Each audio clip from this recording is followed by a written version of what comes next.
Welcome to Stuff They Didn't Teach Me in Sunday School.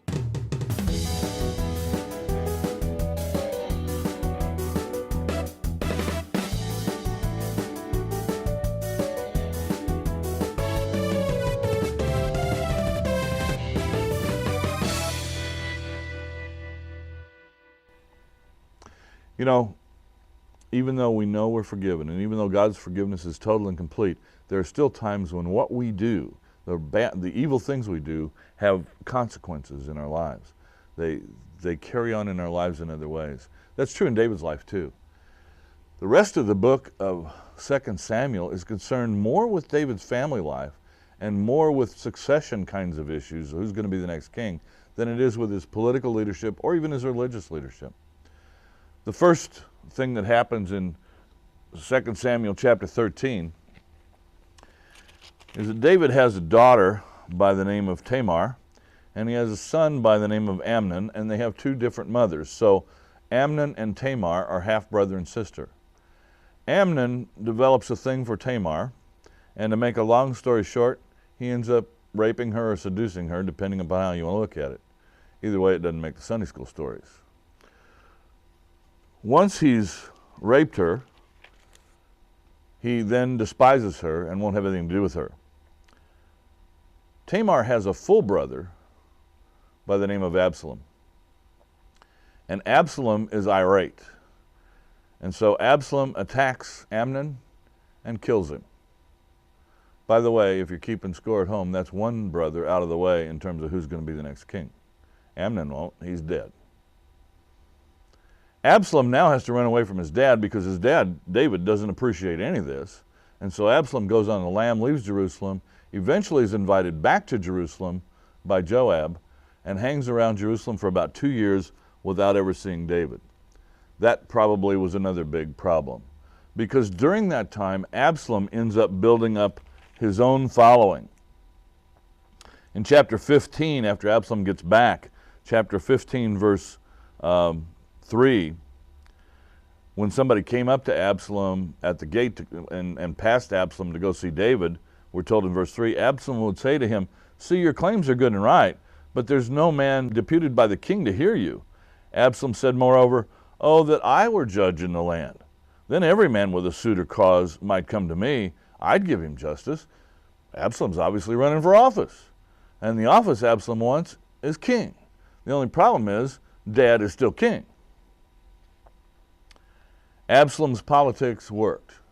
He stole the hearts of the people, according to verse 6, and eventually he became so strong that David had to go on the lam. David had to leave Jerusalem and flee for fear of his own son killing him.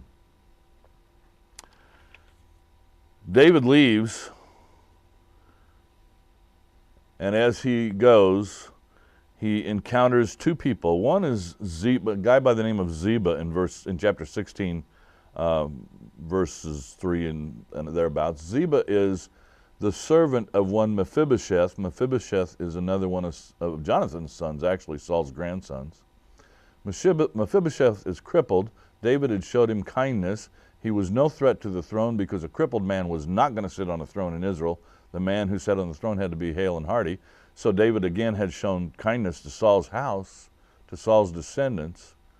But now Ziba comes to David and says that Mephibosheth had gone after Absalom and forsaken David. And David said to Ziba, well then everything that's Mephibosheth's is now yours. You get everything. As David's going out of town, another guy by the name of Shimei stands on a hillside, and as David's fleeing Jerusalem, he throws rocks at David and curses at him. And Joab says, "You want me to go up there and kill that guy?" David says, "No, let God take care of it later." Remember that name Shimei, by the way. It'll come up again. David leaves town. War breaks out between David's men and the men of Absalom. David gives Joab strict instructions: do not hurt my son in this battle. You bring my son back hale and hearty. Absalom ends up chasing Joab ends up chasing Absalom. Absalom gets his head caught in the fork of a tree. In the Sunday school lessons, it's always his hair. But if you read the biblical text, it's not his hair. Absalom was known for his long flowing hair, but that's not what gets caught in a tree. It's his neck. He wedges his neck in a fork of a tree. And Joab comes upon him. And you would think with David's command, Joab would help him out of there and take him captive back to David. But no. Joab takes knives and kills him.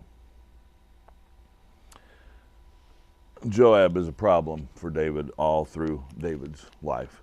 And I think David is just a bit afraid of Joab as well. David mourns for Absalom when he gets back home. David cries for Absalom. Verse 33 of chapter 18. And the king was deeply moved and went up to the chamber over the gate and wept. And as he went, he said, "Oh, my son Absalom, Absalom, my son Absalom, would I had died instead of you, oh Absalom, my son, my son." Joab kind of upbraids him and say, look, you got to get back to being king. These people have supported you. They've been with you. You can't be crying after a son that tried to take your throne away from you. And David says, you know, for what you did, I'm going to name Amasa as general.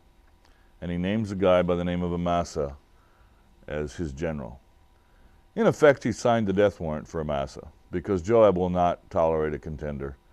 And eventually, Joab does kill Amasa too.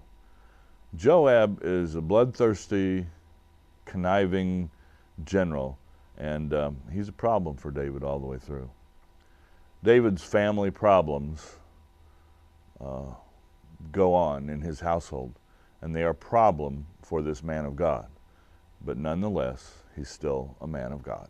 He's still God's choice for this position, and he still will provide the religious leadership and the political leadership for God's people.